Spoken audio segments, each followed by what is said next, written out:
వార్తా 9 న్యూస్. ముందుగా బులెటిన్లోని హెడ్లైన్స్ చూద్దాం. ప్రపంచ జనాభా దినోత్సవంలో చంద్రబాబు కీలక వ్యాఖ్యలు. జనాభా భారం కాదు, జనమే ఆస్తి అని వెల్లడి. ఎక్కువ మంది పిల్లలు ఉంటే కొన్ని దేశాల్లో అద్దెకి ఇస్తున్నారని వ్యాఖ్య. ప్రతిపక్ష నగదు బహుమతి ఇస్తున్నారని తెలిపిన సీఎం.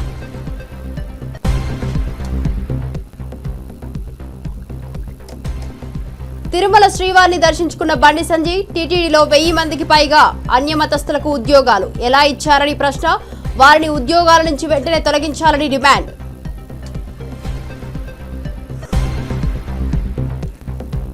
హైదరాబాద్ లో రాజ్య భాషా విభాగ స్వర్ణోత్సవ వేడుకలు. హాజరైన AP deputy CM Pawan Kalyan.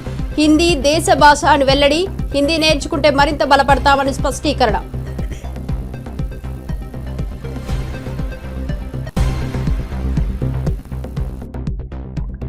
ఎన్నికల్లో బీసీ రిజర్వేషన్లపై తెలంగాణ కేబినెట్ కీలక నిర్ణయం. స్థానిక సంస్థల్లో బీసీలకు 42% రిజర్వేషన్ల అమలు అని వెల్లడి. రిజర్వేషన్లు అమలు చేశాకే స్థానిక ఎన్నికలని ప్రభుత్వ స్పష్టీకరణ.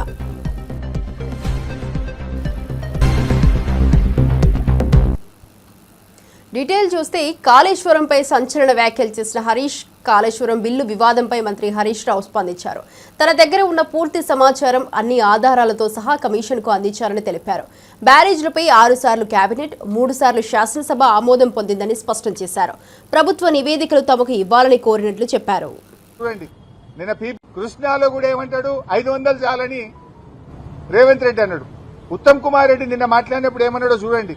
నిన్న పీపీటీలో ఉత్తమ్ కుమార్ రెడ్డి ఏమంటాడు, 573 టీఎంసీల కోసం ట్రిబ్యునల్ ముందు మా న్యాయవాదులు వీరోచిత పోరాటం చేస్తుండ్రు అన్నాడు.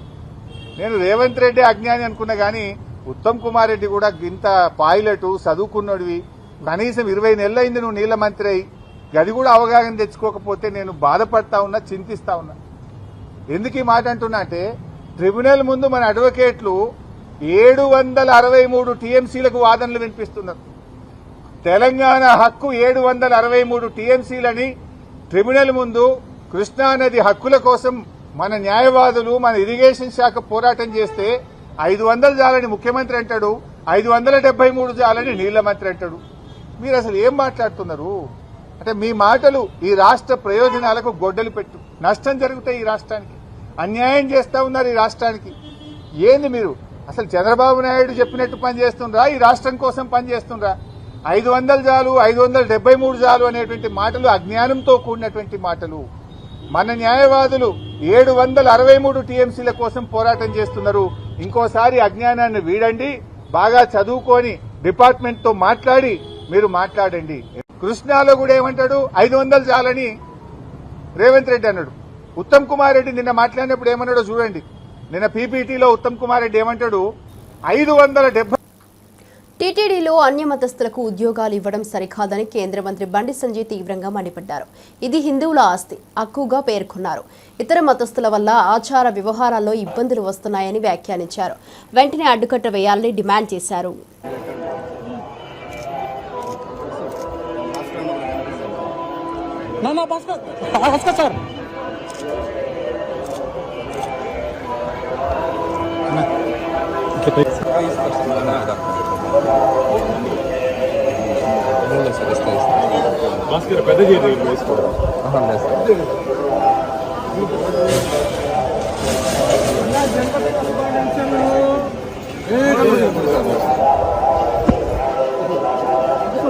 పెద్ద చిన్న ఫోటో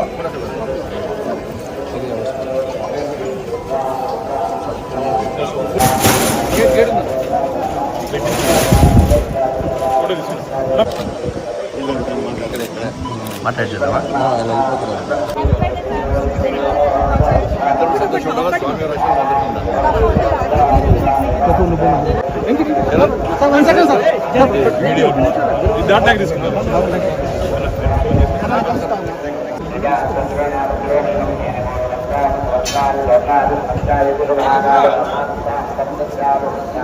కార్లో మెట్లు దిగి చెప్పేసి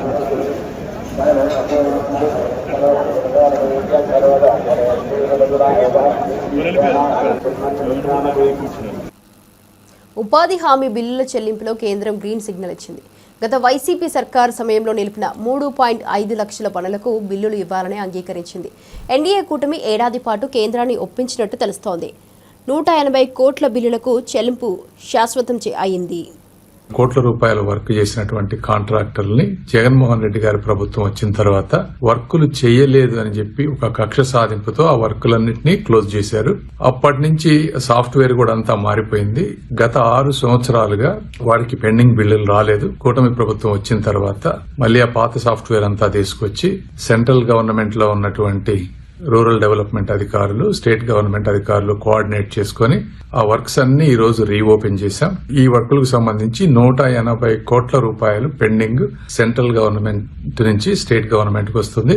స్టేట్ గవర్నమెంట్ కొంత మ్యాచ్ చేసి ఈ పెండింగ్ బిల్లులన్నీ కూడా విత్ ఇన్ 30 days లో కాంట్రాక్టర్లందరికీ వెళ్లే విధంగా ఈ రోజున నిర్ణయం తీసుకున్నారు. ఇది చాలా కష్టమైనది. 6 సంవత్సరాల క్రితం జరిగిన వాటన్నిటికీ ఓపెన్ చేయడం అనేది చాలా కష్టతరమైన పని అయినా కూడా సెంట్రల్ గవర్నమెంట్ లో ఉన్నటువంటి అధికారులందరూ కూడా ఈ రోజు ఉన్నటువంటి ఒక గొప్ప స్టేట్ కి సెంటర్ కు ఉండేటువంటి ఒక రిలేషన్ వల్ల వాళ్ళందరూ ఓపికతోటి అన్ని విని దాదాపు 4,30,000 వర్కులు పెడితే అందులో ఒక 60,000-70,000 వర్కులకు కొంచెం ప్రాబ్లమ్స్ ఉన్నాయని చెప్పి అవి తీసేసి 3,50,000 వర్కులు ఎవరైతే వర్కులు చేశారో వాళ్ళందరికీ ఈ రోజున కూటమి ప్రభుత్వం డబ్బులు ఇచ్చేటువంటి పరిస్థితి.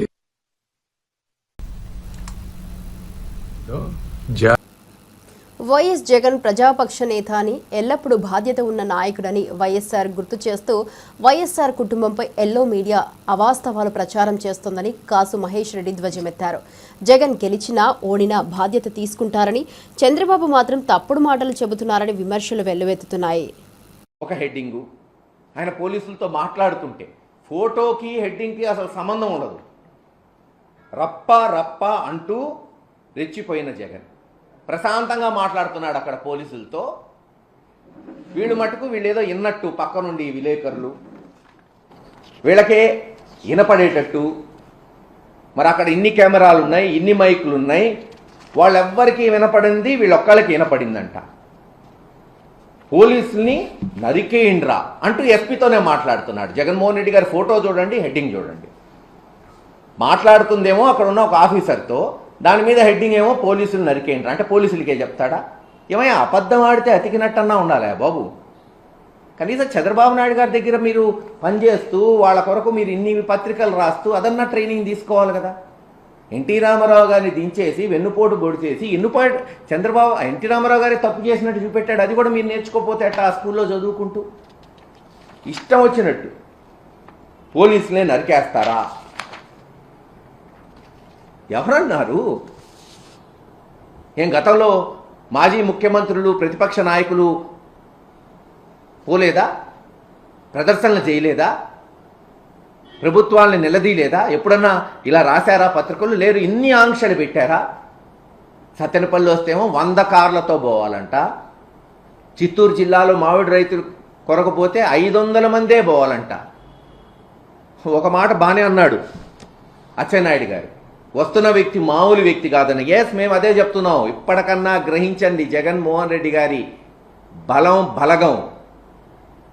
ప్రతిపక్షమా పాలకపక్షమా కాదు, ప్రజల పక్షాన నిలబడిన వాడు నాయకుడు. ప్రజల గుండెల్లో చిరస్థాయిగా నిలబడిపోతాడు. అదే రాజశేఖర రెడ్డి గారు, ఈరోజు జగన్మోహన్ రెడ్డి గారు. చంద్రబాబు నాయుడు గారికి పరిపాటి అయిపోయింది. గెలిస్తే తన గొప్ప, ఓడిపోతే ఎమ్మెల్యేలు, మంత్రులు. అందుకేగా ఇప్పుడు ప్రిపేర్ చేస్తున్నారు గ్రౌండ్. మంత్రులపై అసహనం, ఎమ్మెల్యేల మీద అసహనం, వ్యతిరేకత తెలిసిపోయింది. సంవత్సరంలో ఎంత వ్యతిరేకత వచ్చిందో వాళ్ళ సర్వేలు కూడా చెప్తున్నాయి. కాబట్టి గ్రౌండ్ ప్రిపేర్ చేసుకుంటున్నారు ఎవరిని బలిపశువు చేయాలని. గడిచిన 30-40 సంవత్సరాలు ఎలక్షన్స్ చూస్తున్నా, రాజకీయాలు చూస్తున్నా, ఇద్దరు నాయకులు అధికారంలో ఉన్నప్పుడు గెలిచినా ఓడినా నాదే బాధ్యత అన్నారు. ఇద్దరు నాయకులు, డాక్టర్ వైఎస్ రాజశేఖర రెడ్డి గారు, జగన్మోహన్ రెడ్డి గారు. అది బాధ్యత. అంటే గెలవచ్చు, ఓడచ్చు, అనేక కారణాలు ఉంటాయి, కానీ బాధ్యత తీసుకోవాలి కదా. ఇప్పటికన్నా చెప్తున్నాం, ఇప్పుడేం ఎన్నికలు లేవు, ఇంకా 4 సంవత్సరాలు ఉంది. జగన్మోహన్ రెడ్డి గారు వచ్చేమి ఓటు అడగట్లయిందాక నేను చెప్పినట్టు కేవలం మీరు ఇస్తానన్న హామీలు నిలబెట్టుకోండి, మాట మీద నిలబడండి. తక్షణమే ఆడవాళ్ళకి ఇస్తానన్న నెలకి 1,500 లేదు సంవత్సరానికి 18,000 విడుదల చేయండి. డ్వాక్రా మహిళలు అల్లాడిపోతున్నారు అప్పులు కట్టుకోలేక. నిరుద్యోగులకి 3,000 ఇవ్వండి. కనీసం వాళ్ళు పెళ్లిళ్ళు చేసుకొని ఉద్యోగాలు లేక పిల్లల్ని పోషించుకోలేకపోతున్నారు. బీసీలకు 42% రిజర్వేషన్లు కల్పిస్తూ మంత్రివర్గం తీసుకున్న నిర్ణయాన్ని ప్రభుత్వ విప్ ఆది శ్రీనివాస్ స్వాగతించారు. రేవంత్ రెడ్డి చేసిన కామారెడ్డి డిక్లరేషన్కు కృతజ్ఞతలు చెప్పారు. ఇక కేంద్రం స్పందించకపోవడంతో ఆర్డినెన్స్ తీసుకురావాల్సి వచ్చిందన్నారు.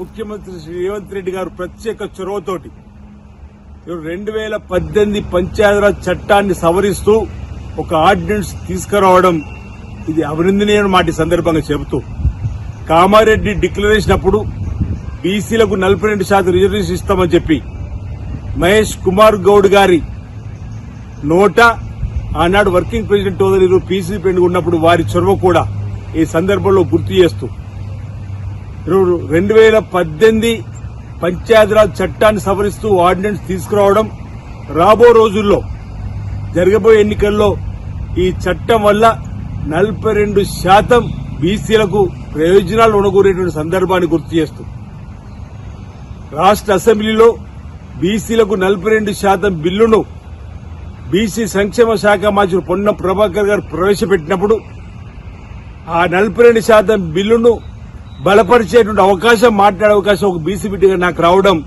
పూర్వజన్మ సుకృతంగా భావిస్తూ ఆ రోజే గౌరవ ముఖ్యమంత్రి రేవంత్ రెడ్డి గారు ప్రత్యేకంగా అభినందనలు చెప్పడం జరిగింది. ఈరోజు రాష్ట్ర శాసనసభలో బిల్లును ఆమోదింప చేసుకుని కేంద్ర ప్రభుత్వానికి పంపిస్తే ఇప్పటి వరకు కేంద్ర ప్రభుత్వం ఆ 42% సంబంధించిన దానిపైన తమ చిత్తశుద్ది నిరూపించుకోలేరు. కేంద్ర ప్రభుత్వం దీనిపైన ఊసే పలికిన సందర్భంలో బీజేపీ, బీఆర్ఎస్ పార్టీలు రెండూ కూడా మా ముఖ్యమంత్రి శ్రీ రేవంత్ రెడ్డి గారిని అభినందించాలి, స్వాగతించాలి. మీరు ప్రత్యేకంగా మా ముఖ్యమంత్రికి అభినందనలు చెప్పి మీ చిత్తశుద్ది నిరూపించుకోవాల్సిందిగా కోరుతా ఉన్నా. ముఖ్యమంత్రి శ్రీ రేవంత్ రెడ్డి గారు ప్రత్యేక చొరవతోటి 2000 ఆంధ్రప్రదేశ్ ఉప ముఖ్యమంత్రి పవన్ కళ్యాణ్ రాజ్య భాషా విభాగ స్వర్ణోత్సవ వేడుకల్లో పాల్గొన్నారు. ఈ కార్యక్రమం ద్వారా కేంద్ర, రాష్ట్ర ప్రభుత్వాల మధ్య భాషా ప్రాధాన్యతపై చర్చలు, కలిసికట్టుగా అభివృద్ధి అంశాలు ఉద్భవించాయి. పవన్ పలు కీలక అంశాలపై సున్నితంగా స్పందించారు. इसके लिए मैं माननीय प्रधानमंत्री श्री नरेंद्र मोदी जी का विशेष आभारी हूँ. उनकी हिंदी सेवा और सभी मातृभाषाओं के प्रति सम्मान भाव के लिए मैं हृदय से कृतज्ञ हूँ. मैं माननीय गृहमंत्री श्री अमित शाह जी का हार्दिक आभारी हूँ. मैं इस कार्यक्रम के मुख्य अतिथि माननीय केंद्रीय कोयला खान मंत्री श्री किशन रेड्डी जी तथा राज्यसभा के उप सभापति महोदय श्री हरिवंश जी का हार्दिक स्वागत करता हूँ. मंच पर आसीन सभी गणमान्य अतिथियों, हिंदी शिक्षाविद प्रोफेसर माणिक्यांबा जी, प्रोफेसर अनंत कृष्णन जी, अंशली आर्या जी एवं सभागार में उपस्थित सभी लोगों का हार्दिक स्वागत करता हूँ. मैं आप सभी को राजभाषा विभाग स्वर्ण जयंती समारोह की हृदय से बधाई व शुभकामनाएं देता हूँ. साथ ही मैं पूरे देशवासियों को इस हिंदी दिवस की हार्दिक शुभकामनाएं देता हूँ. हमारा भारत विविधताओं का देश है. अलग अलग संस्कृति और भाषाओं से बना है, लेकिन फिर भी हम एक हैं. और इसका सबसे बड़ा कारण है भाषा से जुड़ी हमारी एकता.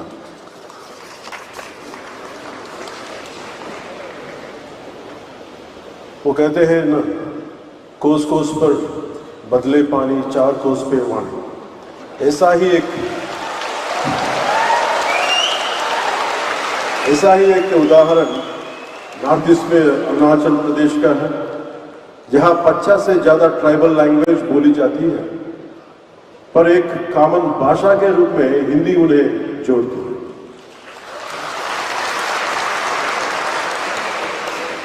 हिंदी से जुड़ा एक కాకినాడ జీజీహెచ్లో 15 మంది యువకులు మద్యం మత్తులో ప్రవేశించి గాయపడ్డ యువకునిపై దాడి చేశారు. 2 వర్గాల మధ్య ఘర్షణ తర్వాత ఆసుపత్రిలో వాగ్వాదం, భయోందరణ చోటు చేసుకుంది. పోలీసులు యువకులను అదుపులోకి తీసుకున్నారు.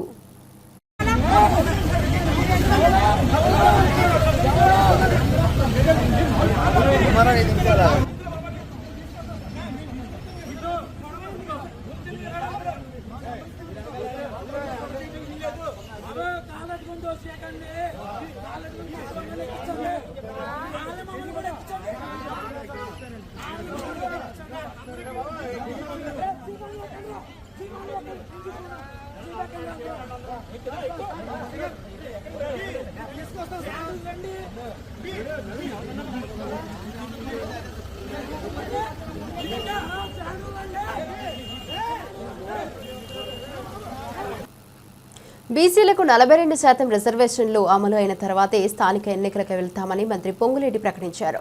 2018 చట్ట సవరణ, కులగణన పూర్తి వంటి అంశాలపై సమీక్ష చేశామని వెల్లడించారు.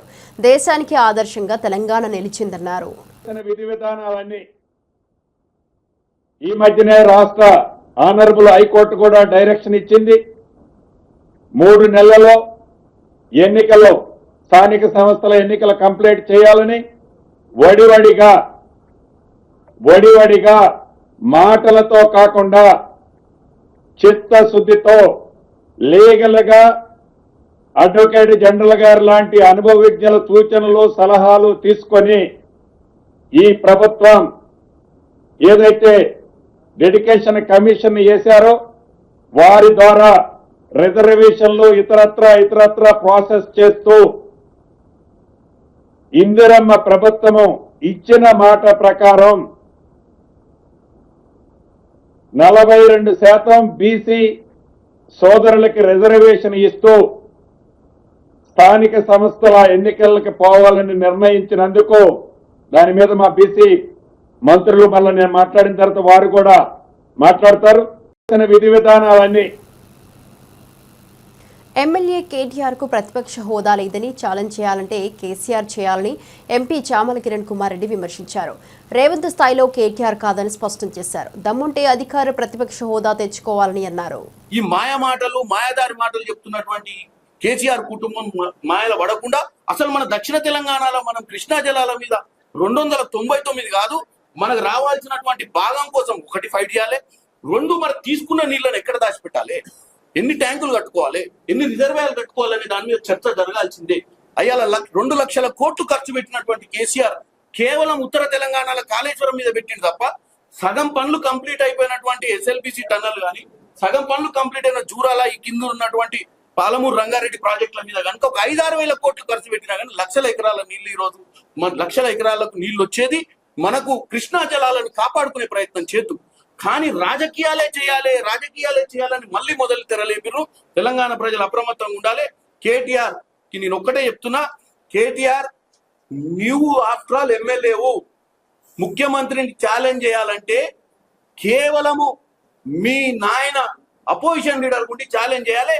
మీ నాయనకు ఆరోగ్యం బాగాలేకపోతే ముఖ్యమంత్రి చిన్నోడు కాబట్టి వయసులో మీ నాయనకు మర్యాద ఇస్తూ సీనియర్ గా 10 ఏళ్ళ ముఖ్యమంత్రి ఉండు కాబట్టి ఫామ్ హౌస్ కే వచ్చి చర్చ చేద్దామంటుడు. మీరు ఊకేనే నువ్వేదో ముఖ్యమంత్రి అయితా అని పగటి కలలు కానీ ఊకే వచ్చి ప్రెస్ మీట్లు పెట్టి ముఖ్యమంత్రిని ఛాలెంజ్ చేస్తే ముఖ్యమంత్రి అయితా అన్న పిచ్చి ఆలోచనలకు వెళ్ళి బయటకు వచ్చి నువ్వు ఫస్ట్ మీ నాయన ఒకవేళ రాలేను, నేను చర్చలు కూడా పాల్గొనలేను, నాకు ఓపిక లేదని చెప్తే నువ్వు పోయి మీ నాయన దగ్గర ప్రతిపక్ష హోదా ఈ మాయా. ఆంధ్రప్రదేశ్ సచివాలయం సమీపంలో జరిగిన ప్రపంచ జనాభా దినోత్సవ వేడుకలకు ముఖ్య అతిథిగా సీఎం చంద్రబాబు హాజరయ్యారు. జనాభా సవాళ్లపై ప్రభుత్వ చర్యలు, విద్య, ఆరోగ్యంపై ఆయన కీలక సూచనలు చేశారు.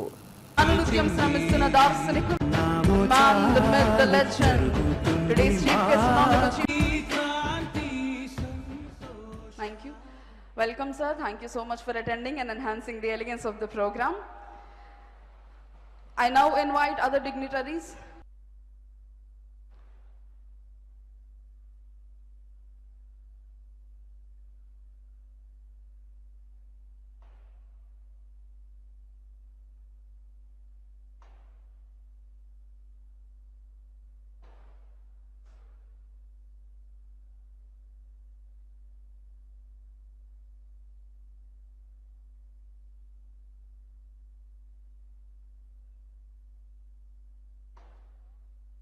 చూస్తే పిల్లలు స్కూల్ వెళ్ళే వరకు చైల్డ్ కేరే సేవలు అందిస్తుంది, పిల్లల చదువుకు ఆర్థిక సహాయం చేస్తుంది, లేదా పూర్తిగా ఉచిత విద్యను కూడా అందిస్తా ఉంది. ఫ్యామిలీ ఫ్రెండ్లీ పని విధానాల పేరుతో కుటుంబానికి అనువుగా జాబ్ చేసే విధానాన్ని మార్చే పరిస్థితి తీసుకొచ్చారు. ఇప్పుడు కూడా మన వాళ్ళు చాలా మంది సజెషన్ ఇచ్చే పరిస్థితికి వచ్చారు. ఎక్కువ మంది పిల్లలుంటే ఇల్లు కట్టుకోవడానికి ఆర్థిక సహాయంతో పాటు తక్కువ రెంట్తో అద్దెకు కూడా ఇండ్లు ఇచ్చే పరిస్థితికి వచ్చారు. ఇంకొక పక్క దక్షిణ కొరియా మీరు ఒకసారి చూస్తే పిల్లలు కన్న వారికి నెలవారీగా ప్రత్యక్ష నగదు బహుమతులు ఇస్తున్నారు. వివాహం కాన్పులకు సహాయం చేస్తున్నారు. ఐవీఎఫ్ గర్భధారణకు ఆర్థిక సహాయం చేస్తున్నారు. సింగపూర్ను చూస్తే బేబీ బోనస్ స్కీమ్ కింద పుట్టిన ప్రతి శిశువు కోసం కొంత డబ్బుల్ని బహుమానంగా ఇస్తున్నారు. పిల్లలు కనే వారికి మ్యాచ్ సేవింగ్స్ కింద ప్రభుత్వ సొమ్ము కూడా ఇచ్చి పిల్లల ఖాతాలో అకౌంట్లు వేస్తున్నారు.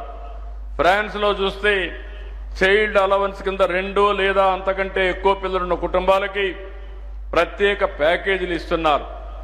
ఫ్రెండ్లీ వర్క్ పాలసీల కింద మహిళల్ని పని సమయాలు కుటుంబానికి అనుగుణంగా మార్పులు తీసుకొచ్చారు.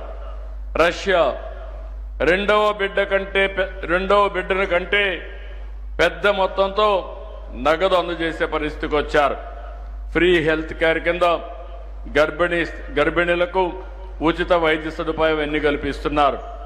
హంగేరీ 4 లేదా అంతకంటే ఎక్కువ మంది పిల్లలుంటే కుటుంబాలకు జీవితాంతం ఆదాయ పన్ను రద్దు చేస్తున్నారు. పెద్ద కుటుంబాలకు ఉచితంగా కార్లు పంపిణీ చేస్తున్నారు. ఈరోజు చైనా చూస్తే 12 లక్షలు 2 మంది కంటే 2 పిల్లలుంటే 12 లక్షలు డబ్బులు. శాసన మండలిలో ప్రతిపక్ష నేత మధుసూదనాచారి మాట్లాడుతూ బీసీలకు 42% రిజర్వేషన్లు ఇవ్వకపోతే ప్రభుత్వానిదే బాధ్యత అని హెచ్చరించారు. ఘరానా మోసం కుట్రగా కాంగ్రెస్ చర్యలు అభివర్ణించారు. కోటా అమలు చేయకపోతే ఉద్యమాలు తప్పవని చెప్పారు. ఓట్లు కొల్లగొట్టడం కోసం ఆ రోజు ఇచ్చినటువంటి హామీ మేము అధికారంలోకి వస్తే 42% రిజర్వేషన్లు అమలు చేస్తామనేటువంటి హామీ. ఈ 2 సంవత్సరాల కాలం దాదాపు కాంగ్రెస్ అధికారంలోకి వచ్చి 20 మాసాలు గడుస్తూ ఉన్నది. మొదట్లో వాళ్ళు చెప్పింది అధికారంలోకి వచ్చినటువంటి మరుక్షణంలోనే ఈ ప్రక్రియ ప్రారంభిస్తూ ఉన్నారు. ఈ రోజు నిన్నటి నిర్ణయం తర్వాత కనబడుతున్నది ద్రోహంతో కూడుకున్నటువంటి కుట్ర. 20 మాసాల కాలంలో ప్రతి సందర్భంలో కూడా ద్రోహం చేసింది. మేము అనేక సందర్భాల్లో చెప్పినాం, దేశంలో జరిగినటువంటి రిజర్వేషన్ల విషయంలో వివిధ రాష్ట్రాలు చేసినటువంటి ప్రయత్నాలు, కోర్టుల పరంగా ఎదురైనటువంటి ప్రతిబంధకాలను కూడా వారి దృష్టికి తీసుకొస్తే మేము వీటన్నిటిని అధిగమించి తప్పకుండా తూచా తప్పక 42% రిజర్వేషన్లు అమలు చేసి తీరుతామన్నారు. శాసన మండలి శాసనసభల్లో బిల్లును పాస్ చేసుకున్నప్పుడు కూడా అనుసరించాల్సినటువంటి విధానం గురించి మా సలహాలు కూడా ఇవ్వడం జరిగింది. కాంగ్రెస్ పార్టీ రాష్ట్రంలో అధికారంలో ఉంది. ఏం చేసిండ్రు ఈ 3 మాసాల కాలంలో? కాంగ్రెస్ పార్టీ పరమైనటువంటి ఎంపీల సమావేశాలు ఏర్పాటు చేసి ఢిల్లీ పైన కేంద్రం పైన ఒత్తిడి తీసుకొచ్చేటువంటి ప్రయత్నం ఏమైనా చేసిందా అంటే తూతూ మంత్రంగా ఇవాళ జరిగింది, నిన్న జరుగుతున్నది అంతా కూడా బీసీలకు ద్రోహం చేసేటువంటి దుర్మార్గపు వైఖరే కాంగ్రెస్ పార్టీ వైఖరిగా కనబడుతున్నటువంటి సందర్భంగా బీఆర్ఎస్ పార్టీగా మేము ముక్త కంఠంతో డిమాండ్ చేస్తున్నాం. మీరిచ్చినటువంటి హామీని అమలు చేయమంటున్నాము. మేమేం కొత్త కోరికలు కోరట్లేదు, మీరు తెలిసి కావాలని. కాంగ్రెస్ పార్టీ అంటే దేశాన్ని సుదీర్ఘకాలం పాలించినటువంటి పార్టీ. న్యాయపరమైనటువంటి చిక్కులు ఎదురైనప్పుడు ఏ రకంగా అధిగమించాలి అనేటువంటి విషయంలో సుదీర్ఘమైనటువంటి అనుభవం ఉండి మళ్ళీ మీనమేషాలు లెక్క పెడుతూ బీసీలకు ద్రోహం చేసేటువంటి చర్యలు కనబడతా ఉన్నాయి. కాబట్టి బీసీ కమిషన్ వేసిండ్రు. కాంగ్రెస్ ప్రభుత్వం బీసీలను మోసం చేస్తోందని విమర్శలు వెల్లువెత్తుతున్నాయి. కేంద్రం వద్ద బీసీ బిల్లుపై ఎలాంటి చర్చలు జరగలేదని ఆరోపిస్తున్నారు. 9వ స్కెడ్యూల్లో పెట్టకుండా రిజర్వేషన్ల అమలు ఎలా సాధ్యమని ప్రశ్నలు తలెత్తాయి. చట్టబద్ధత లేనిదే అమలు జరగదని తేల్చేశారు. డెడికేటెడ్ కమిషన్ వేసి ఆ తర్వాత అసెంబ్లీలో పెట్టలేదని మేమందరం కూడా అన్ని సంఘాలు మేమందరం కొట్లాడితే అసెంబ్లీ పెట్టింది. అసెంబ్లీ పెట్టినప్పుడు మా పార్టీ తరఫున పూర్తి మద్దతు. మీరు ఏ పోరాటం అయినా చేయండి, ఇక్కడ చేయండి, ఢిల్లీ కూడా వస్తాం, మీతో పాటు అఖిలపక్షాన్ని తీసుకెళ్ళండి, ప్రధానమంత్రిని కలుద్దాం, తమిళనాడు తరహా మనం సాధించుకుందాం అని చెప్పినాం. చెప్పిన తర్వాత ఒక్కరోజు కూడా మరి ప్రధానమంత్రిని కలవలేదు, రాష్ట్రపతిని కలవలేదు, హడావుడి చేసింది తప్ప ప్రయత్నం చేసినట్టు తెలంగాణలో ఒక చిన్న పిల్లాడనే చెప్తారు. ఢిల్లీలో పోయి 42% గురించి ఏమైనా అడిగిన చేసిందంటే అడగంది ఎవరు, అమ్మ కూడా అన్నం పెట్టదు. మరి ఈరోజు సడన్గా క్యాబినెట్ సమావేశాలు పెట్టి గవర్నర్ ఆర్డినెన్స్ అంటున్నారు. ఇదే గవర్నర్ గారు రాష్ట్రపతికి పంపిండు, అక్కడ పెండింగ్లో ఉంది. మళ్ళీ మీరు ఇప్పుడు ఆర్డినెన్స్ అని చెప్తున్నారు. ఆర్డినెన్స్ జియో ఇచ్చి ఆర్డినెన్స్ ద్వారా తెస్తామంటున్నారు. గతంలో 2018లో 396 జియో ద్వారా 34% పెంచి ఇదే మేము గవర్నర్ ద్వారా మేము రిజర్వేషన్ ఇచ్చి పెంచి ఇద్దామనే ప్రయత్నం చేస్తే స్వప్నారెడ్డి అనే ఒక పిటిషనర్ హైకోర్టులో వేసి కొట్టేశారు. ఈ 396 మీలాగా మేము ఇచ్చిన జియో ఆల్రెడీ కొట్టేయంగా సుప్రీంకోర్టుకి వెళ్తే సుప్రీంకోర్టు కూడా మీరు విత్డ్రా చేసుకుంటారా అని చెప్పి బెదిరించి విత్డ్రా చేయించుకోగా, మహారాష్ట్రలో కూడా సేమ్ జియో ఇస్తే ఎలక్షన్ నోటిఫికేషన్ తర్వాత కూడా రద్దు చేయంగా, మీ కళ్ళ ముందర కనిపించంగా, తమిళనాడులో 3 సార్లు ఆంక్షలు పెట్టంగా మళ్ళీ విత్డ్రా చేయంగా, పాట్నాలో దేశంలో అనేక రాష్ట్రాల్లో బీసీలకు రిజర్వేషన్ ఇస్తామని చెప్పి అన్నీ కూడా కోర్టు నుంచి ఫెయిల్ అయిన అన్ని అనుభవాలు పెట్టుకొని మీరోజు చట్టబద్ధతతో ఇస్తామని చెప్పి హామీ ఇచ్చి ఏ చట్టబద్ధత మరి చట్టబద్ధత లేదనుకొని అసెంబ్లీలో పెట్టినరా, కమిషన్ వేసినరా? ముందే మీరు ఇమీడియట్గా 6 నెలల లోపల జియో తీసుకొని జియో ఇష్యూ చేసి కోర్టుల మీద కొట్టేస్తే అప్పుడు మీరు అసెంబ్లీ ప్రాసెస్ చేసి అక్కడి నుంచి పంపించాలి. కానీ మీరు పైకి వెళ్ళి రివర్స్ మళ్ళీ బీసీ రిజర్వేషన్లపై వకులాభరణం ఘాటు వ్యాఖ్యలు చేశారు. ఇక రాష్ట్రంలో బీసీలకు 42% రిజర్వేషన్ల విషయంలో ప్రభుత్వం నిజంగా ప్రేమ చూపించాలని బీఆర్ఎస్ నాయకులు వకులాభరణం కృష్ణమోహన్ రావు డిమాండ్ చేశారు. రీసర్వే నిర్వహించి స్వతంత్ర కమిషన్ ద్వారా అధ్యయనం చేయించాలని, కాంగ్రెస్ ప్రభుత్వం చెప్పిన ప్రకారమే చేస్తే ప్రజలు గందరగోళానికి లోనవుతారని విమర్శించారు. కాంగ్రెస్ ప్రభుత్వం చేసిన సర్వే తప్పు అని స్పష్టంగా చెబుతున్నామన్న వకులాభరణం ప్రభుత్వ తీరును గోల్మాల్గా అభివర్ణించారు. 42% రిజర్వేషన్లకు తమ సంపూర్ణ మద్దతు ఉంటుందని స్పష్టం చేస్తూ ఎన్నికల ఆలస్యం చేస్తున్నారని, బీసీలను మోసం చేస్తున్నారు. ఇక రిజర్వేషన్లు అమలైన తర్వాతే స్థానిక సంస్థల ఎన్నికలు నిర్వహించాలని డిమాండ్ చేశారు. ఈ వ్యాఖ్యలతో బీసీ రాజకీయాలు తెలంగాణలో మరింత వేడెక్కుతున్నాయి. ఒక జడ్జిమెంట్ వచ్చింది కాబట్టి మీరు రాష్ట్రపతి గారి దగ్గరికి వెళ్ళి మీరు అఖిలపక్షాన్ని కల్పించి లేకపోతే ఏం లోటుపాట్లు ఉన్నాయనేది చెప్పి ఆ బిల్స్ తీసుకొచ్చే ప్రయత్నం చేయాల్సి ఉండే. లేదా రాజ్యాంగ నిపుణులతో మాట్లాడండి, మరి డీమ్డ్ అసెంట్ అవుతుందా? అవుతే తీసుకొచ్చి వెంటనే మరి జీవోలు ఇచ్చేసి ఎలక్షన్ ఇవ్వండి, 42% ఇవ్వండి. మీరు అసెంబ్లీ జరుగుతున్నప్పుడేమో అవన్నీ చేయరు, అసెంబ్లీలో ఏది టేబుల్ చేయరు, ప్రజలకు ఏది స్పష్టంగా చెప్పరు, అన్ని పద్ధతులు తప్పు పాటిస్తారు, చట్టబద్ధంగా రాజ్యాంగబద్ధంగా ఉన్నాయని తప్పులు పట్టించి ఇవాళ మీరు ఏం చేయాలనుకుంటారు? బీసీలకు మోసం చేయడం తప్ప, దగా చేయడం తప్ప, ఇది గరానా మోసం తప్ప మరొకటి కాదు. కాబట్టి దీని మీద మళ్ళీ మనం తప్పనిసరిగా మళ్ళీ అన్ని విషయాలు చర్చించుకుందాం. కానీ ఇవాళ రాష్ట్ర ప్రభుత్వం బీసీలకు మోసం చేసుడు బంద్ చేసి 42% ఎట్లు ఇస్తారని ఇప్పటికైనా రాజ్యాంగ నిపుణులతో మాట్లాడండి. మీరు చట్ట సవరణ ఎట్లా చేస్తారో చాలా స్పష్టంగా మీరు ప్రజలకు చెప్పండి. మేము ఇవాళ అంటున్నాం, నీ డెడికేటెడ్ కమిషన్లు రాంగు, నీ ప్రణాళిక విభాగం చేసినటువంటి సర్వే తప్పు, అది ఎక్కడా నిలబడదు. కాబట్టి నువ్వు ఇవాళ ఇప్పటికైనా రియలైజ్ అయ్యి ఈ రేవంత్ రెడ్డి గారి ప్రభుత్వానికి కనుక బీసీల మీద ప్రేమ ఉంటే మీరు మళ్ళీ మొత్తం రీస్కెడ్యూల్ చేసుకోండి విషయానంతా కూడా. మళ్ళీ ఆర్టికల్ 340 ప్రకారమా, లేదా కమిషన్ ఆఫ్ యాక్ట్ 1952 ప్రకారమా, లేకుంటే స్టాటిస్టికల్ యాక్ట్ 2008 ప్రకారమా ఓ కమిషన్ వేయండి, మళ్ళీ సర్వే చేయించండి. నువ్వు సర్వే చేసి కమిషన్లకు ఇస్తే, కమిషన్ చేస్తే కంటెంపరానియస్ కాదు. కమిషన్ తన యొక్క మేధస్సును ఉపయోగించి ఎక్స్పర్ట్స్ని పెట్టుకొని తనదైనటువంటి పద్ధతిలో కమిషన్ స్వతంత్రంగా నివేదిక ఇవ్వాలి. నువ్వు ఇచ్చినటువంటి లెక్కల ప్రకారం ఇవ్వడం అనేటువంటిది ఉండదు. ఇవాళ మేము ఇంకోటి ప్రశ్నిస్తా ఉన్నాం. ఇది జరుగుతుండగా జస్టిస్ సుదర్శన్ రెడ్డి కమిటీ అనేది ఒకటి కొత్తగా వచ్చింది. ఇప్పుడు నీ సర్వే రిపోర్టే తప్పు అని మేమంటుంటే, నీ ప్రభుత్వం చేసే అధికారం లేదని మేమంటుంటే, నువ్వు జస్టిస్ సుదర్శన్ రెడ్డి గారి కమిటీ ఎక్కడిది? ఈ సుదర్శన్ రెడ్డి గారి కమిటీ ఏ జీవో ద్వారా వచ్చింది? దానికి ఇచ్చిన టర్మ్స్ ఆఫ్ రిఫరెన్స్ ఏమిటి? కాబట్టి ఇదంతా కూడా గోల్మాల్ చేసేటటువంటి ప్రయత్నం చేస్తున్నారు. ఇవి ఇప్పటివరకు బులెటిన్ అప్డేట్ చూస్తూనే ఉండండి వార్తా 9 న్యూస్.